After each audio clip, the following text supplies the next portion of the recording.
Nu vil jeg vise, hvordan man downloader og installerer CCleaner, som er et program, der kan gå ind og rydde lidt op på ens computer. Så hvis man har en masse ubrugte filer liggende rundt omkring, jamen så går CCleaner ind og analyserer, og så fjerner de filer, som ens computer ikke har brug for. Fordi tit når man går rundt på forskellige hjemmesider og sådan noget, jamen så havner der forskellige filer nede på ens computer, og CCleaner kan så gå ind og rense ud i dem, og den kan også gå ind og rense ud i skraldespanden og i registreringsdatabasen og forskellige steder på ens computer, hvor der kan ligge de her ubrugte filer. Så hvis jeg åbner min Internet Explorer for at gå ind og downloade programmet, så jeg søger her på Google på CCleaner. Sådan. Og første søgeresultat ccleaner.com, og jeg trykker mig ind på hjemmesiden. Og så kan man så se lidt herinde, hvad CCleaner kan. Den kan gå ind og rydde op i de her forskellige ting og fjerne filer osv. Men linket er så her på forsiden til at downloade CCleaner, og det trykker jeg på. Sådan. Og så skal man så vælge, hvorfra man vil downloade.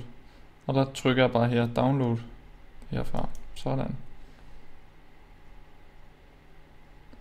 Og når man så kommer ind på den her side, så vælger man bare det øverste, som er den sidste version, der er lavet.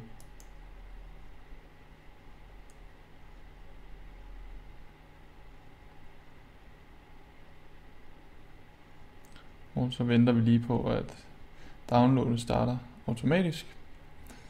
Så nu må vi lige se, om den vil i gang her.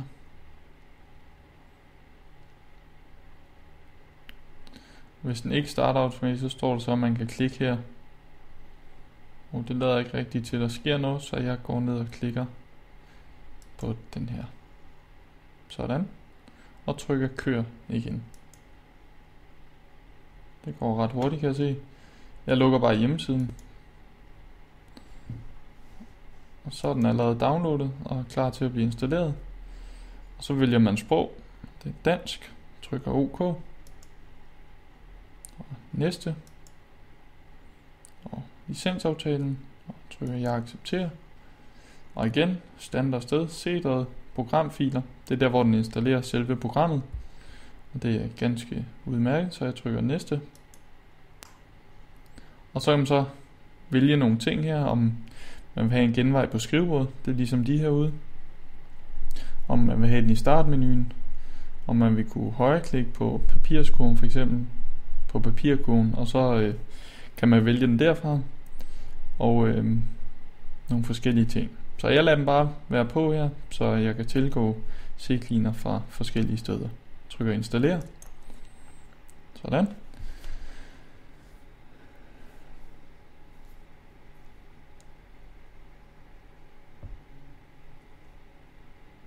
Så har den fået installeret CCleaner, og jeg trykker afslut. Og så kan jeg åbne CCleaner. Sådan. Så er der mulighed for at rense ud i forskellige ting, og det vil jeg lige vise, hvordan man gør. Der er Windows, hvor man kan rense ud i systemet i Windows 10, finder Internet Explorer. Så kigger den de ting igennem efter ubrugte filer og fjerner dem. Man kan også vælge at køre CCleaner på forskellige programmer. Det er så det er mine forskellige browser og forskellige programmer hernede af. Så det er de to muligheder, der er her med rensning. Så kan man også gå ind og rense ud i registreringsdatabasen. Men det synes jeg ikke, der er nogen grund til at gøre. Så hvis man bare holder sig til den her øverste hop, renser ud i de forskellige programmer her. Fordi registreringsdatabasen, der skal man lige holde tungen lige i munden, når man begynder at pille ved den. Så det vil jeg nok fraråde at gøre faktisk. Så Windows og programmer. Og så gør jeg bare det. Jeg trykker Windows, og så har den bare det hele med hernede af. Og så trykker jeg bare kør cleaner. Så går den så i gang. med at rende alle de her programmer og mapper igennem og finde ud af, om der er nogle filer, som jeg ikke bruger. Og når den så finder frem til dem, jamen, så går den ind og fjerner dem, så jeg får mere plads på min harddisk, og min computer kommer til at køre bedre af det. Så det er 3 ting, jeg vil anbefale her. Antivirus, adware og cleaner.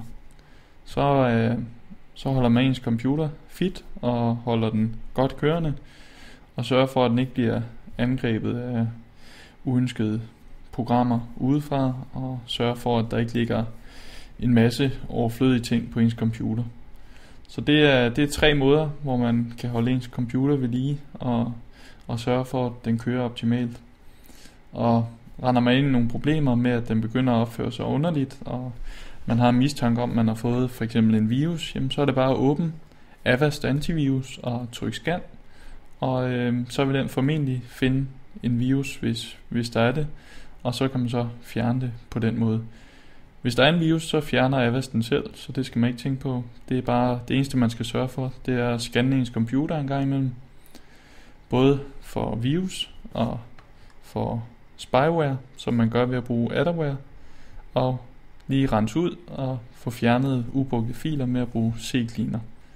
Nu er den så i gang med at rense ud i computeren, og det vil så tage lidt tid, fordi det har jeg ikke gjort i et stykke tid på min computer, så der kan godt gå lidt tid med det.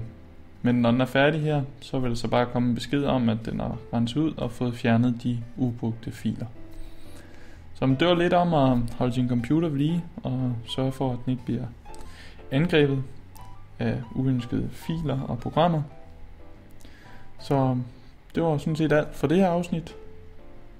Og i det næste afsnit vil jeg så lige evaluere selve kurset her og snakke lidt om, hvordan man kan komme videre herfra.